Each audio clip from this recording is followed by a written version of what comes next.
একজন সাধারণ দর্শকের কথা মাথায় রেখে আজকের ভিডিওটি তৈরি করেছি। আর এমডি রাকিব আইডি থেকে তিনি আমাকে জিজ্ঞেস করেছিলেন যে আপু কোন ধরনের খাবার খাওয়ালে বাচ্চা লম্বা হবে। তো মূলত বাচ্চা লম্বা হবে কোন কারণে বা কী ধরনের খাবার খাওয়ালে, প্রথমত বাচ্চার উচ্চতা নির্ভর করে তার বংশগতির উপর। তবে সঠিক পুষ্টি, পর্যাপ্ত ঘুম এবং নিয়মিত ব্যায়াম শিশুর সর্বোচ্চ উচ্চতা অর্জনে সাহায্য করবে। আর এছাড়া পাশাপাশি আরও কিছু খাবার রয়েছে, যেমন প্রোটিন জাতীয় খাবার, দুগ্ধজাত খাবার, তার পাশাপাশি রয়েছে ফলমূল এবং সবুজ শাকসবজি। প্রিয় দর্শক, বাসায় তৈরি সুজি আমি এখানে তৈরি করে নিয়েছি। ভাতের চাল, পোলাওয়ের চাল, 2 রকমের চাল দিয়ে সুজিটা তৈরি করে কিছুদিন সংরক্ষণ করব, যার কারণে আগে হালকা করে টেলে নিচ্ছি। তো যাই হোক, বাচ্চাদের উচ্চতা বাড়ানোর জন্য কোন খাবারগুলো বাচ্চার জন্য সবচেয়ে বেশি জরুরি? বাচ্চার উচ্চতার জন্য আপনি চাইলে প্রোটিনের ভিতরে যে খাবারগুলো রয়েছে তার ভিতরে প্রথমেই রয়েছে ডিম, মাছ, মাংস, সয়াবিন এবং ডাল জাতীয় খাবার, যা হাড় ও পেশির গঠনে ভূমিকা রাখে। বাচ্চাকে প্রতিদিন সকালে একটা সেদ্ধ ডিম খেতে দিন। আর যদি সেদ্ধ ডিম না খায় তাহলে পোস্ট করে দিন, অর্থাৎ বাচ্চা যেভাবে খায় সেভাবে। এই খাবারটা রান্না করার জন্য এখানে আমি নিয়েছি আপেল, বাদাম এবং সেই সাথে রয়েছে কিশমিশ এবং খেজুর। তো সমস্ত উপকরণগুলো আগে সিদ্ধ করে নিচ্ছি। এটা একটু কালচে বর্ণের আসবে, তবে ব্যাপার না, দেখতে কালচে বর্ণের হলেও এতে কিন্তু অনেক পরিমাণে পুষ্টি রয়েছে। ফলমূলের ভিতরে বলতে গেলে আপনি বাচ্চাকে অবশ্যই আপেল খাওয়াবেন, তার পাশাপাশি কলা রয়েছে এবং পেঁপে রয়েছে। আম দিয়ে যে কোনো ধরনের খাবার বাচ্চাকে তৈরি করে খাওয়াতে পারেন। এছাড়াও কিন্তু তরমুজের সময় আপনি বাচ্চাকে তরমুজ খাওয়াতে পারেন। তো এখানে কিন্তু আমি দুধ দিয়ে খাবারটা রান্না করে নিচ্ছি। আপনি যদি বাচ্চাকে খাওয়ান তাহলে কিন্তু এই রান্নাটা 7 মাসের বয়স থেকে বাচ্চাকে খাওয়াতে পারবেন। তবে গরুর দুধের পরিবর্তে আপনি চাইলে এখানে বিশুদ্ধ পানি অর্থাৎ নর্মাল পানি দিয়ে খাবারটা রান্না করে নেবেন। অনেকে আবার আছেন হয়তো বলবেন যে 1 বছরের আগে তো বাচ্চাকে গরুর দুধ খাওয়ানো যায় না। হ্যাঁ, 1 বছরের আগে বাচ্চাকে সরাসরি গরুর দুধ খাওয়ানো যায় না। তবে 1 বছর আগে অর্থাৎ 8 মাস বয়স থেকে কিন্তু আপনি চাইলে গরুর দুধ দিয়ে বাচ্চাকে যে কোনো ধরনের খাবার তৈরি করে খাওয়াতে পারবেন। এখানে কিন্তু আমি গরুর দুধটাও ব্যবহার করেছি এবং সেই সাথে ডিমও দিয়েছি। একটা মুরগির ডিম নিয়েছি, কাঁটা চামচের সাহায্যে ফেটিয়ে দিয়েছি। আর এখানে কিন্তু আজকে আমি ঘি ব্যবহার করিনি। আপনারা চাইলে যখন সুজিটা হালকা করে টেলে নেবেন সেই সময় সামান্য পরিমাণ সুজি দিতে পারেন, সেই সময় সামান্য পরিমাণ ঘি দিতে পারেন। তো যাই হোক, শরীরটা একটু খারাপ, যার কারণে কথা অনেকবার মুখে আটকে আসছে।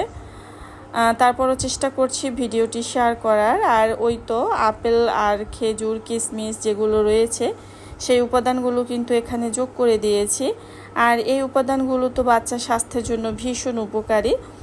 আর সবুজ শাকসবজির পাশাপাশি আপনি বাচ্চাকে পালং শাক, ব্রোকলি এগুলো খাওয়াতে পারেন। এতে ক্যালসিয়াম এবং ভিটামিন কে রয়েছে, যা বাচ্চার উচ্চতা বাড়াতে সাহায্য করে।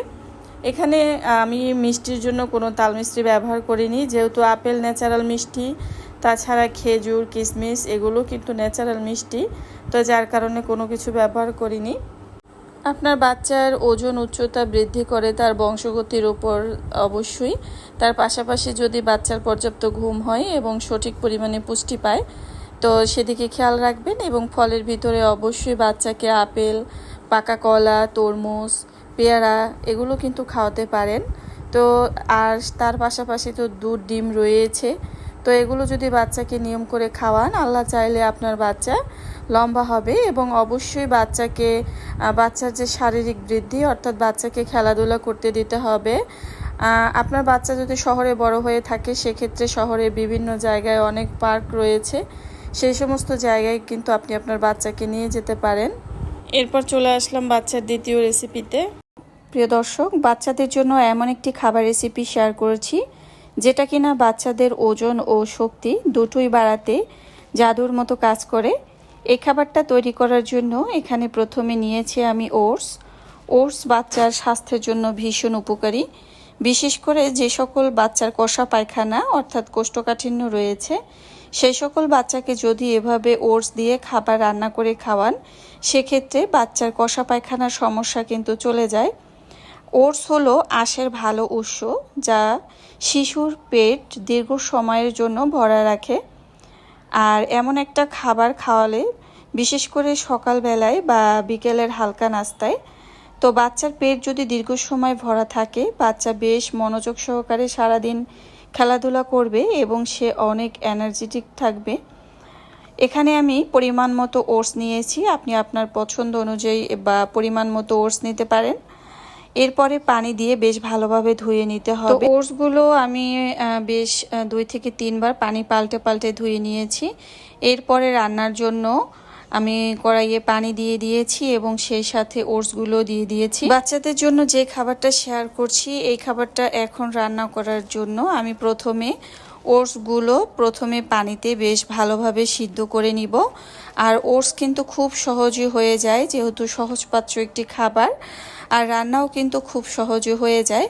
তো কিছু সময় পর এখানে শেয়ার করছি, আপনি যদি মিষ্টি জাতীয় খাবার দিয়ে বাচ্চাকে ওটস খাওয়ান, সেক্ষেত্রে আলাদা করে তাল মিষ্টি ব্যবহার করার কোনো দরকার নেই। এখানে আমি দুধটা আগেই জাল করে রেখেছি, তো গরুর দুধ দিয়ে বাচ্চাকে এভাবে ওটস খাওয়াতে পারেন। আপনার বাচ্চা যদি গরুর দুধ না খায়, সেক্ষেত্রে রান্নার শেষে ফর্মুলা দুধ মিশিয়ে দিতে পারেন। এই খাবারটা 8 মাস বয়স থেকেই কিন্তু বাচ্চাকে গরুর দুধ দিয়ে রান্না করে দিতে পারেন। এখন আপনি হয়তো বলতে পারেন যে 8 মাস থেকে বাচ্চাকে গরুর দুধ খাওয়ানো যাবে কিনা। আপনি বাচ্চাকে সরাসরি গরুর দুধ 8 মাস বয়সে খাওয়াতে পারবেন না, তবে যে কোনো রান্নার সাথে কিন্তু গরুর দুধ সামান্য পরিমাণ দিয়ে আপনি চাইলে আপনার বাচ্চাকে খাওয়াতে পারেন। তাছাড়াও যদি বাচ্চার অ্যালার্জির সমস্যা হয়, সেক্ষেত্রে কিছুদিনের জন্য বন্ধ করে দিবেন, পরবর্তীতে পুনরায় আবার খাওয়াবেন। তো এখানে আমি ব্যবহার করছি বাদাম গুঁড়ো, প্রোটিনের ভালো উৎস বাদাম গুঁড়ো। এরপরে এই খাবারটা কিন্তু আপনারা বাচ্চাকে 2 ভাবে খাওয়াতে পারবেন। তো প্রথমত শেয়ার করছি পাকা আম দিয়ে, বা এরপরে চাইলে কিন্তু আপনারা পাকা কলা দিয়েও কিন্তু বাচ্চাকে খাবারটা খাওয়াতে পারবেন।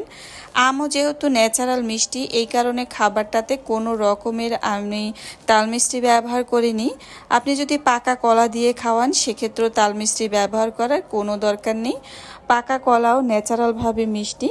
আর এভাবে পাকা আম বা পাকা কলা দিয়ে কিন্তু আপনি আপনার বাচ্চাকে সকাল বা বিকালের নাস্তায় কিন্তু খুব চমৎকার একটা নাস্তা হিসেবে দিতে পারেন। তো আম কিউব করে কেটে একটা ব্লেন্ডারের সাহায্যে ব্লেন্ড করে নিয়েছি। আপনারা চাইলে হাত দিয়ে চটকেও নিতে পারেন, তবে ব্লেন্ড করে নিলে আমটা অনেক সুন্দর পিউরিটা তৈরি হয়ে যায়। আর বাচ্চা যদি এমনিতে খেতে পারে, তাহলে তো কোনো কথাই নেই। আম ও ওটসের একই সাথে যদি খাওয়াতে পারেন, এতে বাচ্চার অনেক উপকারিতা রয়েছে। আম হজমে সাহায্য করে এবং এতে প্রচুর পরিমাণে ভিটামিন এ এবং ভিটামিন সি আছে। ওটস হলো আঁশের ভালো উৎস, যা শিশুর পেট দীর্ঘ সময় ভরা রাখতে সাহায্য করে। তো এভাবে আমি খাবারের সাথে আম দিয়ে দিয়েছি। আপনারা যদি রান্নার সময় একই সাথে মিশাতে যান, যেই কড়াইতে রান্না করেছেন সেই কড়াইতে আম দিয়ে দিবেন, তাহলে রান্নার পরে বেশ কিছু সময় অপেক্ষা করুন এবং ওটসগুলো যখন হালকা কুসুম গরম থাকবে, ঠিক সেই সময় এর সাথে আম মিশিয়ে দিতে পারেন। আম মিশিয়ে তারপরে কিন্তু আপনি আপনার বাচ্চাকে খাওয়াতে পারেন। আপনি যদি চান যে একটি খাবার 2 ভাবে বা 2 রকম খাওয়াবেন, তাহলে এভাবে প্রথমে আলাদা করে আম দিয়ে খাওয়াতে পারেন, পরবর্তীতে আপনি কলা দিয়ে খাওয়াতে পারেন, বা আপনি যদি প্রথমে কলা দিয়ে খাওয়ান, এরপরে আবার আম দিয়ে খাওয়াতে পারেন। তো এভাবে করে একটা খাবারকে 2টি ভাবে কিন্তু আপনি বাচ্চাকে খাওয়াতে পারবেন, আর 2টি খাবারের মজাই কিন্তু বাচ্চা পেয়ে যাবে। অনেক সময় দেখা যায় একটা খাবার যদি বাচ্চাকে বারবার খাওয়ানো হয়, তখন থেকেও বাচ্চা খেতে চায় না আর তার খাবারের প্রতি অনীহা চলে আসে। তাই নিত্য নতুন খাবার দিতে বাচ্চাকে বিভিন্ন রকমের উপকরণ দিয়েই খাবারটা তৈরি করে দিতে হবে। এখানে আমি গার্নিশের জন্য এখানে আমের উপর একটু বাদাম কুচি দিয়েছি, যেটা কিনা দেখতেও আকর্ষণীয় এবং খেতেও কিন্তু ভীষণ লোভনীয়।